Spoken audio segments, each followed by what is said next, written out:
Em 2008, a Marvel decidiu arriscar tudo no sucesso do seu novo filme Homem de Ferro. Era literalmente tudo ou nada, ou isso dava certo ou adeus Marvel Comics.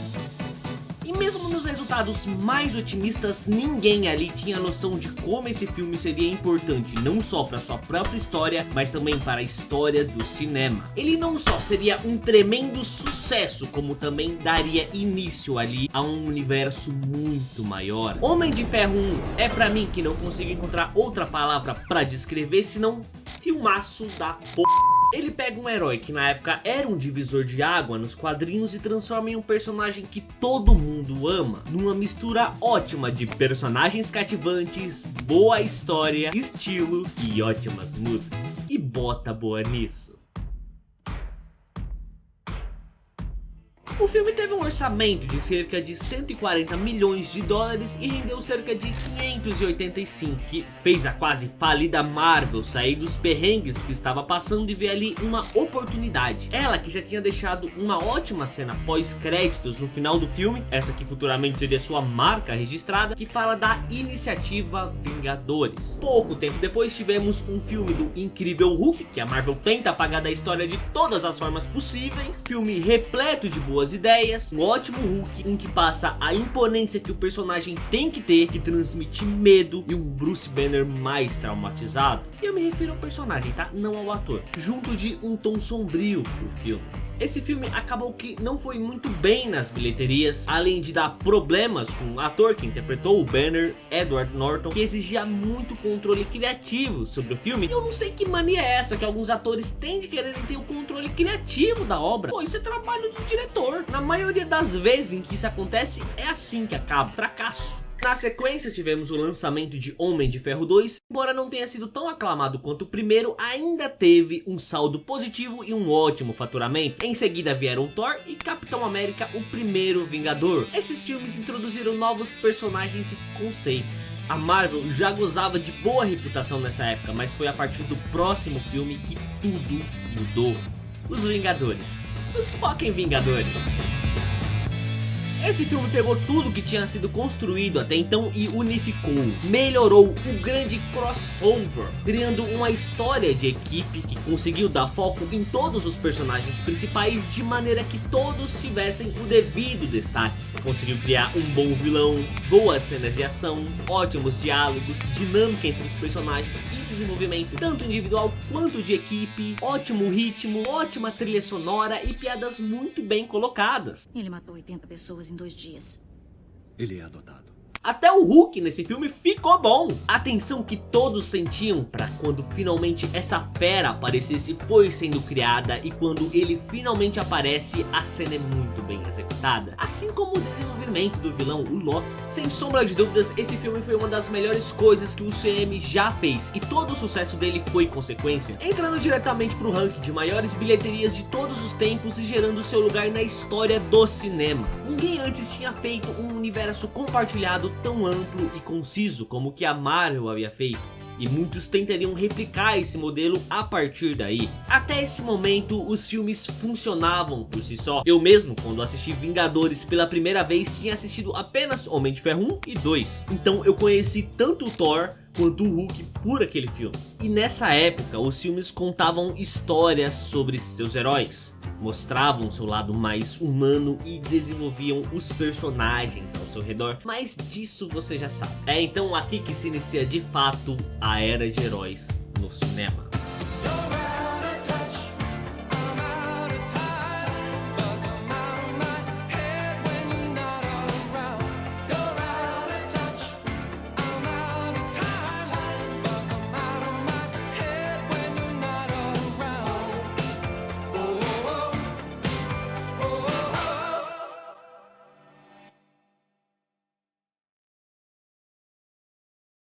Com o fim da fase 1 da Marvel, como começou a ser chamada, ela se tornou um fenômeno. Todos passaram a conhecê-la. Era filmes onde os pais podiam levar seus filhos para assistir e se divertir junto deles. Todos ganhavam. Eventualmente, as pessoas começaram a ficar ansiosas por mais desses filmes. Elas queriam saber sobre os próximos lançamentos daquele universo, não importando qual fosse. E saíram bons filmes como Capitão América 2, pra mim é simplesmente um dos melhores filmes de heróis que tem, e o tão aclamado Guardiões da Galáxia, esse que eu demorei pra assistir. Uma nova equipe que veio diretamente dos quadrinhos e que quase ninguém conhecia, mas que passou a ser uma das mais aclamadas. Pra você ver a força que o CM tinha. Até mesmo as histórias em quadrinho dos Guardiões consecutivamente começaram a pegar elementos do filme. E a Marvel aos poucos começou a ir padronizando tudo. Começou a tornar tudo mais reconhecível e talvez, só talvez, esse tenha sido um dos principais problemas que viriam a surgir. A Marvel lentamente começou a lançar mais filmes e foi filtrando o que dava mais certo neles. Seguindo por essa linha, os filmes seguintes começaram a aplicar esse filtro, que consistia em um filme mais engraçadinho e divertido. E naquele ponto, esse filtro era muito atrativo, todo mundo gostava dele. Nessa época, a sua maior concorrente, a DC Comics, vendo o sucesso da rival, decidiu apostar também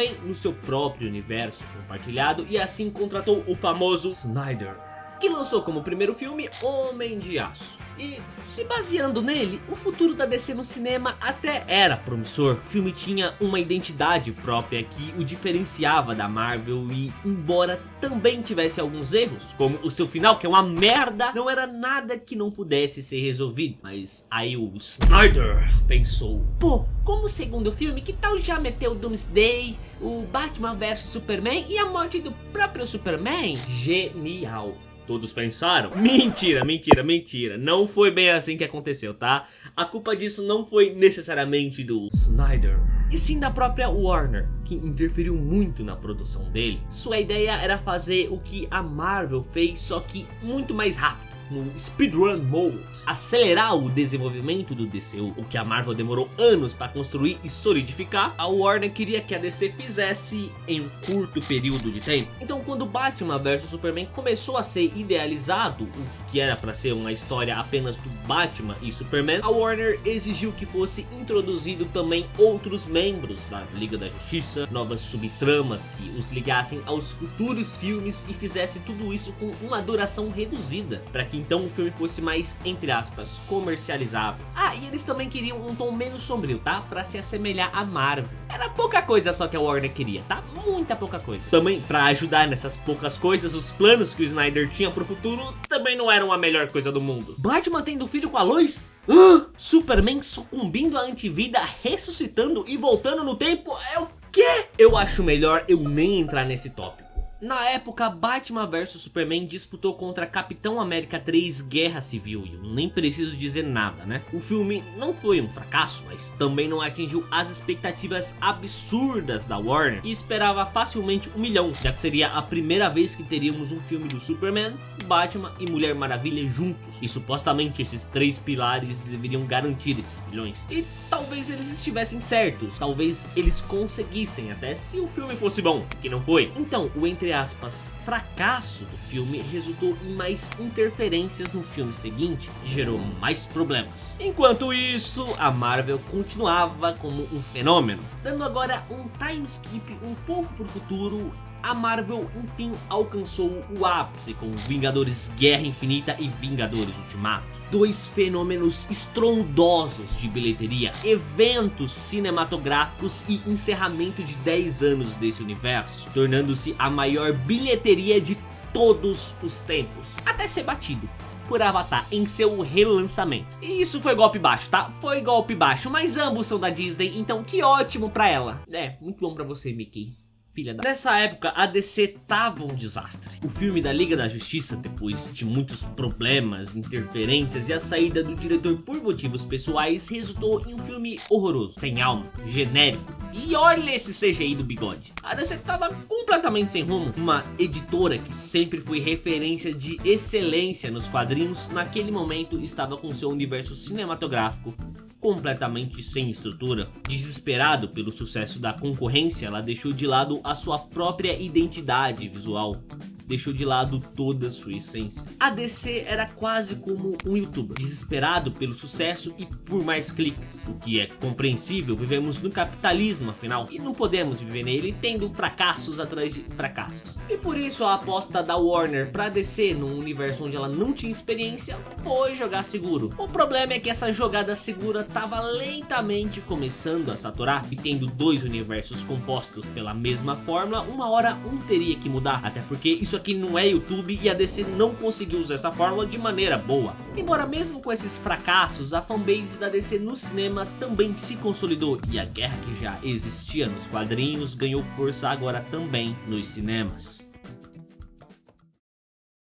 Chegamos ao fim da fase 3 da Marvel e início da 4, onde ela começou a seguir por um caminho mais duvidoso. A principal novidade agora é que teríamos séries também para integrarem esse universo. Algumas delas acabaram sendo boas, outras nem tanto, mas esse nem foi o maior problema. Aqui a Marvel tinha dominado o cinema. As coisas estavam um pouco complicadas para outros filmes, afinal os filmes de heróis vendiam muito, por conta desse filtro. E quanto mais esses filmes vendiam, mais os outros começaram a perder espaço. E isso gerou até aquela famosa frase: a Marvel não é cinema. Eu não tô aqui pra discutir se ela é verossímil ou não, mas naquela época quase todo mundo gostava desses filmes. Era diversão garantida. Porém, como tudo é passageiro, o filtro que a Marvel tanto usava até agora começou a perder um pouco do seu charme, e a própria Marvel começou a usá-la de maneira exagerada, assim tirando toda a beleza dele. As pessoas começaram a cansar. Era praticamente o mesmo filme, só que com skins diferentes e uma cena pós-crédito que te dizia: olha,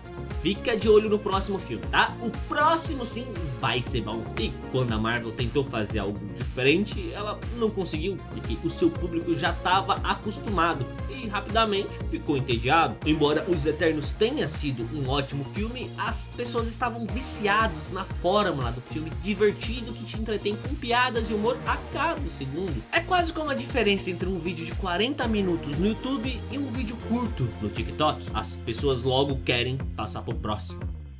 Enquanto a Marvel lentamente começou a definhar, a DC parece que finalmente encontrou uma luz, lançando no mesmo ano de Vingadores Ultimato, Joker. Joker, ou Coringa, foi um filme incrível. Ele foi tão incrível que bateu de frente com Vingadores Ultimato na discussão qual o melhor filme do ano. Os fãs da Marvel, sabidos como sempre, acabaram questionando a bilheteria do filme, como se isso fosse sinônimo de qualidade. O fato é, ambos são filmaços. E enquanto um era o encerramento da Era de Ouro, o outro era a luz que mostrava o caminho. E é então que damos nosso último time skip e chegamos nos dias atuais, onde a Marvel perdeu muito da sua credibilidade. Algumas de suas séries e filmes viraram motivos de piada. O seu filtro que tanto cativava as pessoas ficou tão estourado que tirava completamente a alma da foto, que também já não funcionava por si só, tinha um pedaço faltando. As pessoas criavam interesse pra ver um filme e a pergunta que chegava era: preciso assistir esses 30 outros pra entender? E a resposta era sim. Alguns filmes já não funcionavam por si próprios, além de serem quase como escadas para um grande filme de fim de fase. Seus personagens, que eram tão carismáticos e bem desenvolvidos, passaram a ser apenas carismáticos. E para uma grande parte das pessoas apenas isso já estava bom. E tudo bem, existem obras onde os personagens não precisam ser complexos ou ter uma grande construção, mas levando em consideração que esses personagens vêm dos quadrinhos, onde muitos deles têm fortes convicções, desenvolvimentos e ótimas tramas, chega a ser triste ver tudo isso ser reduzido a apenas um personagem carismático. O próprio Thor teve duas de suas melhores histórias adaptadas de maneira a se tornarem apenas um filme divertido, ao invés de ser uma história de algo épico e marcante, uma jornada memorável e importante para o personagem. Até a própria Thor sofreu com isso, a personagem que merecia com toda certeza ganhar um filme próprio, como também participar de outros e concluir a sua jornada de forma bela e emocionante, como é nos quadrinhos. Mas aqui toda a sua trajetória foi resumida em um único filme que nem é dela exclusivamente.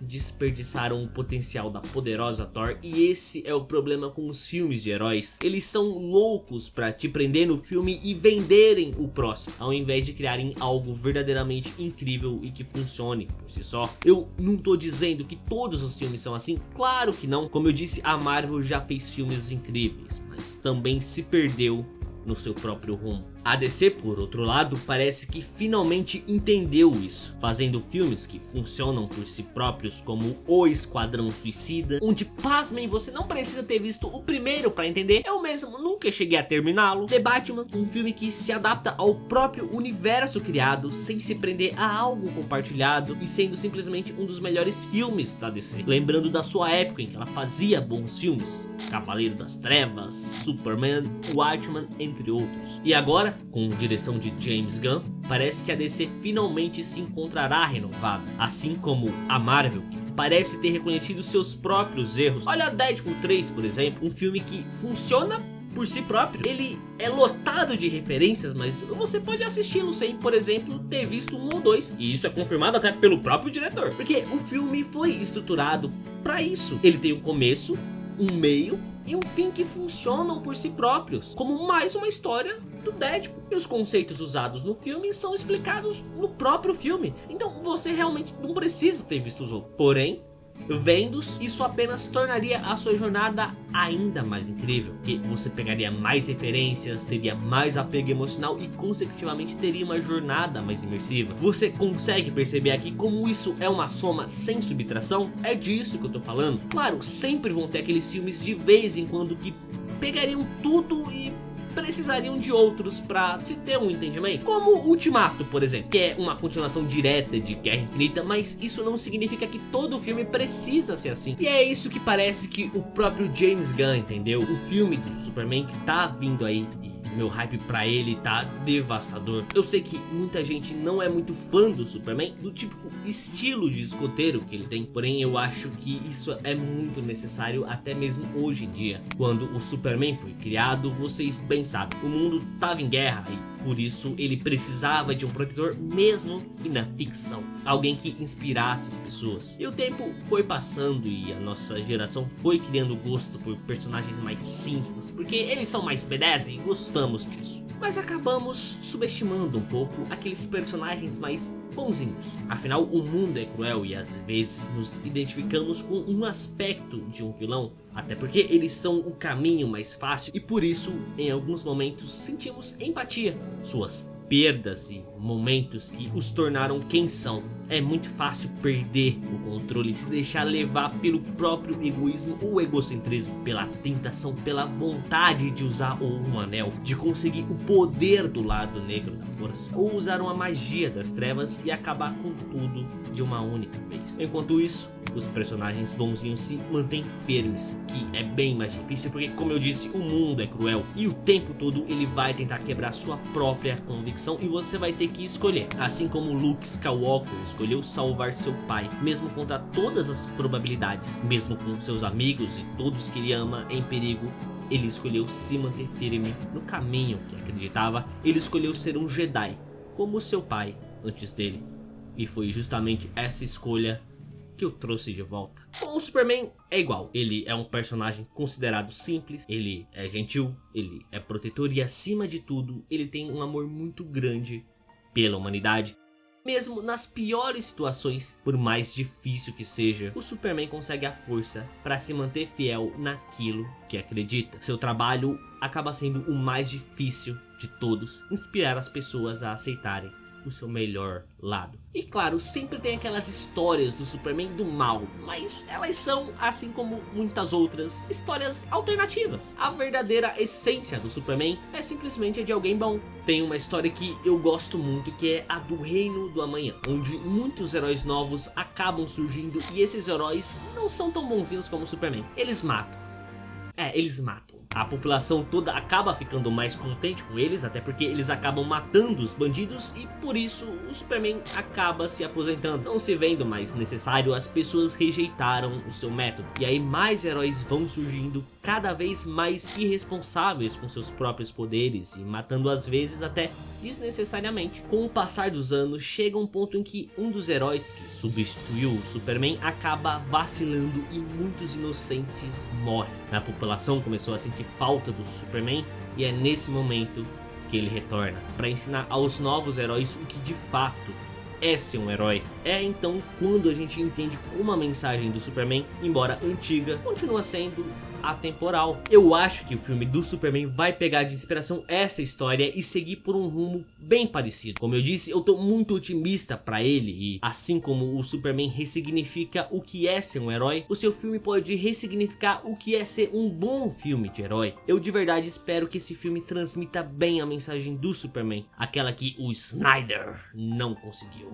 A mensagem mais simples de todas, porém que parece que está a cada dia mais difícil de se transmitir. A mensagem de que, não importa quais sejam seus problemas ou a situação em que você se encontra, você não tá sozinho. Vai sim dar tudo certo. E mesmo na escuridão dos nossos próprios problemas, devemos buscar ser a luz para as outras pessoas. Devemos ser para elas fortes como Superman.